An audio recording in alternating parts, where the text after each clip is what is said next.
Hola, sean todos muy bienvenidos. Este video vamos a presentar la estructura de trabajo para la investigación que estamos realizando en conjunto, metodología de la investigación, con la asignatura de lengua y literatura. Este trabajo se enmarca en la revisión de los derechos humanos y algunos hechos históricos. Comencemos. La primera parte de este trabajo corresponde a la realización de una introducción que debe estar realizada de forma breve. Se sugiere que esta introducción sea muy bien revisada al finalizar el trabajo para que podamos incorporar los elementos con más conciencia del trabajo mismo que hemos realizado. Lo primero que se va a pedir es que podamos explicar el sentido de la Declaración de los Derechos Humanos a partir de un artículo específico que ustedes han escogido trabajar. Se solicitó en la primera guía de trabajo que ustedes revisaran la Declaración Universal de los Derechos Humanos y de allí escogieran un artículo que les pareciera más significativo trabajar. Una vez que tuvieron eso realizado, eso hecho, se les pide que vinculen ese derecho humano con un hecho histórico en donde se pueda evidenciar la vulneración de ese derecho humano. Por lo tanto, en esta breve introducción, tanto vamos a explicar el sentido de esta Declaración de Derechos Humanos a partir del artículo específico que escogimos, pero también vamos a dar algunas pistas muy breves, como breve contextualización del hecho histórico con el cual vamos a trabajar este derecho humano. Aquí lo más importante es que ustedes puedan dejarle muy claro a sus lectores las coordenadas que tiene la historia, que son el espacio y el tiempo. Va a ser muy significativo el que puedan en estas primeras párrafos del trabajo, el poder decirle al lector en qué espacio, en qué lugar se está trabajando el hecho histórico que eligieron, pero también el tiempo, en términos de qué año, qué décadas, sé que es durante este siglo XX en adelante, por lo tanto señalar muy bien el periodo en el cual se va a abordar ese hecho histórico y la vulneración de ese derecho humano que ustedes han escogido. La segunda parte del trabajo consiste ya en un trabajo mucho más complejo con el derecho humano, ya que consiste en la narración más minuciosa de este hecho histórico. La idea es que ustedes puedan entregar ciertos detalles más precisos, le expliquen a su lector de qué trata este hecho histórico, cuál es la importancia respecto a la vulneración de derechos humanos y en específico la vulneración al derecho humano que ustedes han escogido. Esta narración, este relato que ustedes van a hacer en esta parte del trabajo, debe hacerse con los verbos en pasado. Toda la narración de este trabajo debe estar en pasado ya que estamos abordando un hecho histórico del pasado. Ese es el tiempo verbal con el cual nosotros en historia trabajamos. Y por último, muy importante para este trabajo de metodología de la investigación, es que todo lo que vayamos narrando, todo lo que vayamos contando de este hecho histórico que nos pareció significativo a la luz de ver la violación de tal o cual derecho humano, debe estar sustentada con citas textuales. ¿Por qué citas textuales? Porque vamos a trabajar en primera instancia con fuentes primarias. Las fuentes primarias las vamos a evidenciar en el texto ya que son citas que están entre comillas porque son citas textuales. Pero también vamos a trabajar con fuentes secundarias, por lo cual podemos trabajar también a través de la paráfrasis. La idea es que tanto las fuentes primarias como las secundarias que utilicemos nos permitan dar la veracidad al hecho histórico, dar sustento a lo que estamos diciendo en términos de el relato del hecho histórico que escogimos trabajar. Para poder hacer un recuerdo del tipo de fuentes, quiero señalar que una fuente primaria es una fuente nueva de información, es una fuente original de información. Es un material que se realiza en términos contemporáneos al mismo hecho histórico que estoy trabajando. En este caso, por ejemplo, aquí hay una imagen de la Esfinge, ¿cierto? De uno de los centros de las pirámides en Egipto. Y esta fuente es una fuente primaria porque fue hecha en el tiempo del antiguo Imperio Egipto y nos habla, ¿cierto?, como fuente, de algunos elementos considerables e importantes de su religiosidad, de sus creencias, de su poder político, del dominio social y por supuesto que del poder económico que tenían los egipcios en esa época. Una fuente secundaria es una fuente en la cual los investigadores toman la información de una fuente primaria o de muchas fuentes primarias y a través de su trabajo, del análisis de estas fuentes, pueden lograr una información que está más elaborada. En este caso, por ejemplo, acá tenemos un libro de un egiptólogo, Ian Asman, que habla sobre el antiguo Egipto. En este caso, este historiador lo que hace es tomar los elementos de algunos elementos o algunos ámbitos de la vida del mundo egipcio y los narra a partir de lo que él interpreta, de lo que él puede descifrar de las fuentes primarias que puede haber utilizado. Por eso la importancia de que ustedes trabajen en esta investigación con fuentes primarias que les permitan evidenciar cuáles son los testimonios o los hechos significativos del tema histórico que escogieron, pero también se sustenten con fuentes secundarias las cuales pueden parafrasear. Fuentes primarias podemos encontrar en una gran diversidad. Por ejemplo, los diarios son fuentes primarias.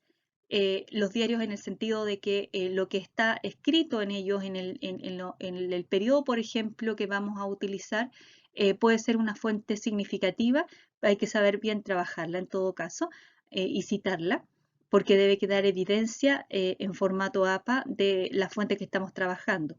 También podemos utilizar fotografías en donde podemos hacer un análisis de lo que allí se muestra, de la situación que se muestra, del vestuario que se muestra, etcétera, del paisaje que se muestra.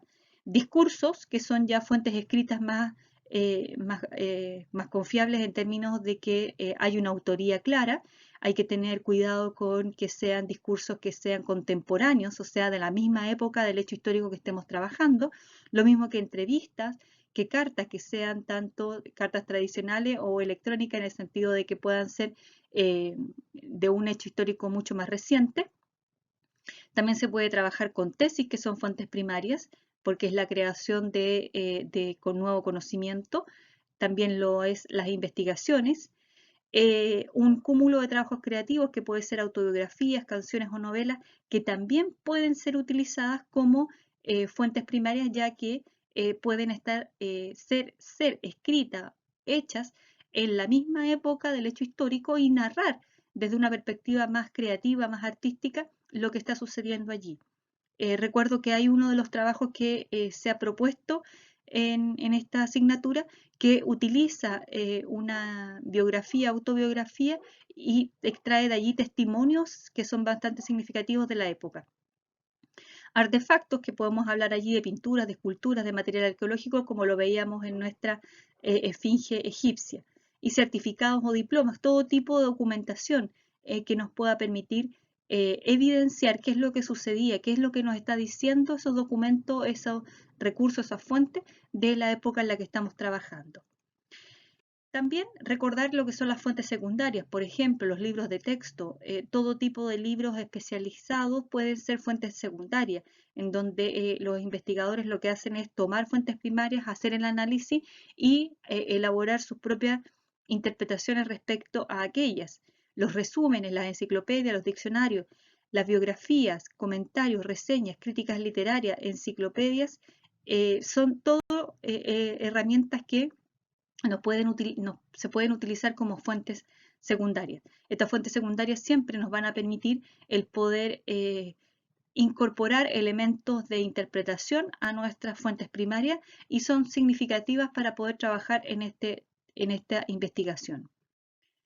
La tercera parte del trabajo consiste en una descripción ya específica, y esta es la parte quizás más compleja del trabajo, de la relación entre el hecho histórico que hemos relatado en nuestra investigación a partir de las fuentes primarias y secundarias y la vulneración del derecho humano que hemos escogido. Acá obviamente se pide que puedan incluir las fuentes primarias o testimoniales del hecho. La idea es que en esta parte del trabajo ustedes muestren, evidencien, expliquen a partir de la utilización de estas fuentes cómo en ese periodo histórico se vulneró tal o cual derecho humano que ustedes escogieran, ¿ya? Así que la idea es que el fuerte del trabajo esté dado en esta parte, pero las otras partes son importantísimas ya que nos van a entregar los elementos para poder entregar esta relación entre el hecho histórico que escogimos y la vulneración del derecho humano. Debe quedar muy evidente en la redacción del texto cómo ese hecho histórico se vulneró ese derecho humano que escogimos.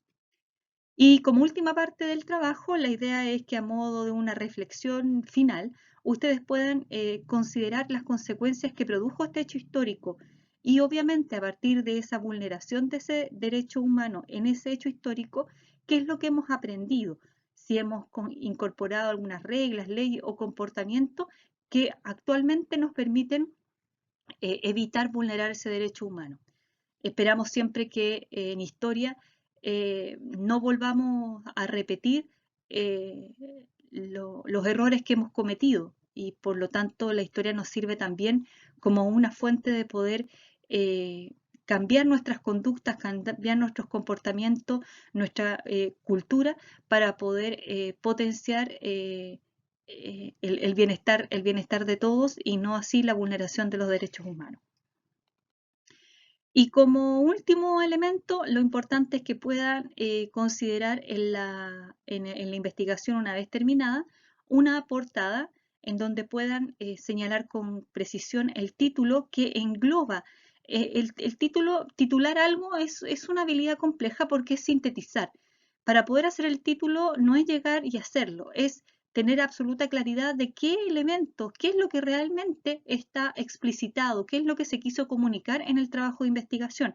Por lo tanto, una vez que ustedes hayan terminado el trabajo, que hayan leído bien su trabajo, van a poder hacer el título de este trabajo. La idea es que esté centrado en el formato que aparece acá, que es un formato APA, en el cual está centrado en mayúsculas las palabras que corresponden a sustantivos y también con subrayado. Deben colocar los nombres de los autores, nombres y apellidos, ambos apellidos, ya que todos tenemos dos apellidos y no tenemos por qué cargar uno más que el otro. Es importante relevar que somos hijos de nuestros padres y de nuestras madres también. El curso, muy importante, y las imágenes. Las imágenes pueden ser opcionales. Si usted va a colocar imágenes, es importante que la imagen esté realmente alusiva a lo que el título y el trabajo en sí mismo es. Y también les pido colocar la insignia o el logo, ¿cierto?, del colegio para que lo podamos identificar como un trabajo escolar de nuestra comunidad tremenda. Por último, quiero decirles que ante cualquier duda o consulta es sumamente importante que la envíen a metodología@tremen.cl, que me escriban muy claramente qué es lo que necesitan, qué es lo que tienen duda, si hay también alguna sugerencia respecto al mismo trabajo. Yo siempre estoy abierta como profesora a la sugerencia de nuestros estudiantes, así es que no hay ningún problema, por favor, con toda la confianza del mundo, escríbanme y resolveremos las dudas. Su duda puede ser la que tengan varios y la idea sería poder trabajar para poder, obviamente, tratar de despejar aquellas situaciones. Eso es por el momento. Espero que estén todos muy bien. Voy a subir este video el día lunes 27 para que retomemos el trabajo en metodología, pero también voy a subir la pauta de este trabajo y el material que considere necesario. En este caso también hay varios videos sobre el citado en APA, sobre la redacción con citas APA, la referencia bibliográfica, la búsqueda de bibliografía, así es que por favor les sugiero que revisen ese material para que lo puedan considerar. Que estén muy bien. Cuídense mucho y espero que estén todos en las mejores condiciones posibles junto a sus familias. Que estén muy bien. Chao.